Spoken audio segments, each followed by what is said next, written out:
count that time. So if I apply exactly 4 years and 1 day later, I've already got 364 days outside the country. But I can actually have up to, I think, don't quote me on this, I think 912 days outside the country before I get to 913 days, and I think that's where you tip over the 50%. So there's a lot of leeway there. You could take several trips of several months without still spilling over 50% outside the U.S. Other questions on that? Okay. Now, good moral character, you will see on the application there's a ton of questions about good moral character. And the law cleverly defines good moral character as the absence of bad moral character. So you don't actually have to show that you did all this volunteer work, or you saved a puppy from drowning, or anything like that. Okay? You just have to show that you haven't done anything that would cause, according to the standards of the average person in the community, would cause them to think that you lack good moral character. This means you haven't failed to support your dependents, especially if you've been ordered to pay child support or spousal support, that you're current on those payments, or you're on some kind of payment plan. If you were late, now you're on a payment plan to catch up. You have paid your taxes, you have filed your income tax returns. If you owe taxes and they're late, you're on a payment plan and you're working to catch up and meet that obligation. You have not gotten the bulk of your income from illegal gambling. Okay? These are some of the basic ones. You haven't engaged in prostitution. You're not married to more than one person at the same time. These are things that don't come up very often, but what does come up is whether the person has been arrested. So what they're looking at are two things. One, do you have any arrests during that 5 or 3 year period that might call your moral character into question, particularly if you were convicted? And at any time in your entire life, do you have any criminal convictions that might mean that your permanent resident status could be canceled and you could be deported? So let's take an example. Let's say that I've had my green card since 1990, and in 1998, 11 years ago, I was convicted of child abuse. Not child sexual abuse, just child abuse. Like I was angry and I hit my kid, and the teacher saw the bruises and they called Child Protective Services, and I was convicted of willfully inflicting injury on a child. Okay? Now that wasn't in the last 5 years, and even my 3-year probation period wasn't in the last 5 years. But I actually could be, instead of being approved for citizenship, I actually could be put into removal proceedings in an attempt to cancel my green card and deport me from the United States based on that conviction.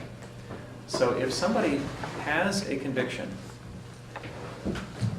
at any point, you need to stop and tell them, okay, hang on, we will need to check with an experienced immigration attorney to make sure that this conviction is not going to A, stop you from becoming a citizen, or B, actually result in you losing your green card. Now, I don't want people to panic and think that every conviction could result in that. Something like trespassing,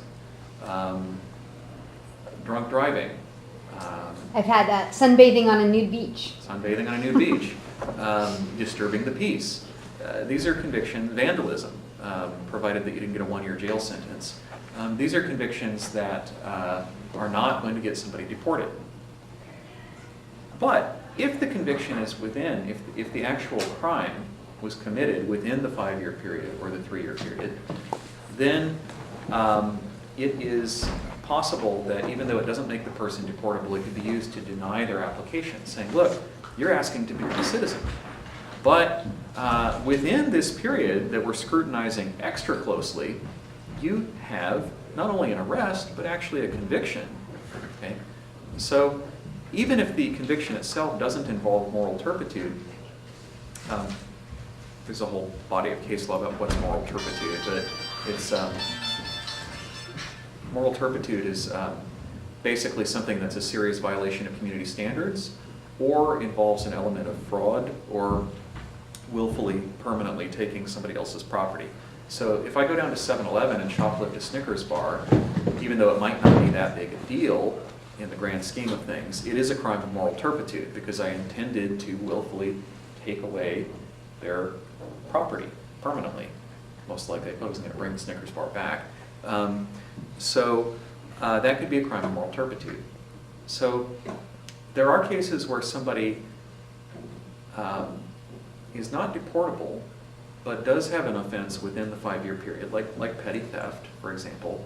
A single petty theft crime doesn't make me deportable, in my Snickers bar example, or a drunk driving offense doesn't make me deportable, disturbing the peace. But they'd say, well, look, we don't have to deny your application, but in the exercise of discretion, we're going to find that you haven't lived up to the standards of the community, and so we're going to make you wait and reapply later. Okay, so it's possible to get a discretionary denial.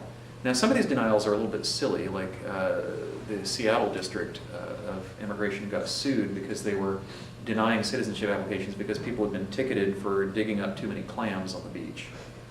And that was held to be like so far removed from moral turpitude that they were ordered to go back and re-examine all these applications. It's perfectly possible to be approved for citizenship even if you do have something within that 5-year period, as long as it's something very minor. Potentially, being cited for disturbing the peace by playing loud music, that kind of thing, they would probably let it go. If you have something that doesn't make you deportable, then it's safe to apply, but it doesn't mean you're going to get citizenship. So if you're qualified statutorily for citizenship, it's not a crime of moral turpitude that makes you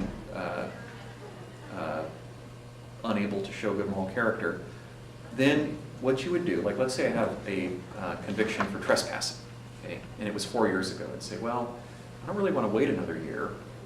I'm going to go ahead and apply, but I want to bring in tons of evidence, like letters from my, my priest or rabbi or imam, that says, look, this guy's really good. He comes in, he donates money.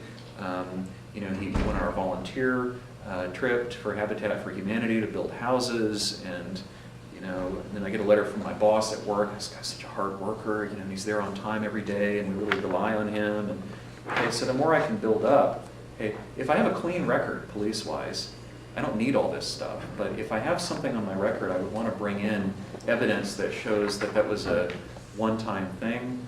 I was upset. I didn't want to leave the hospital lobby because they wouldn't let me see my wife, who was in surgery, and they told me to leave, and I was yelling, and finally they called the cops, and okay, well, just that one incident. Okay, I've got all this other good stuff, right? So that could be done. But if you see an arrest or a conviction, you need to check with an immigration attorney. Okay? If it's an arrest that was 20 years ago, and they have papers from the court that show the whole case was dismissed and they never, ever, ever pleaded guilty, they never pleaded no contest, then that would be okay, right? If it's a case that did not result in a conviction and it was outside the 5-year period and you have proof from the court that the whole case was dismissed, then that's generally going to be okay. But in other situations, you'd want to consult with an experienced immigration attorney. If they have an active case where they've been arrested and there's a case pending and there's not been any final decision, that's not a good time to apply for citizenship. If you're on probation because of a conviction, you can't become a citizen until your probation is finished. Okay? So generally, if you see that there's been some kind of arrest, and especially if there's been any kind of conviction, then you want to talk to an attorney about it. Now, sometimes people will say, oh, I got it cleared. Okay? Often what that means is they were convicted, and then they were put on probation, and then when they finished probation, they went back and asked the court to expunge their conviction.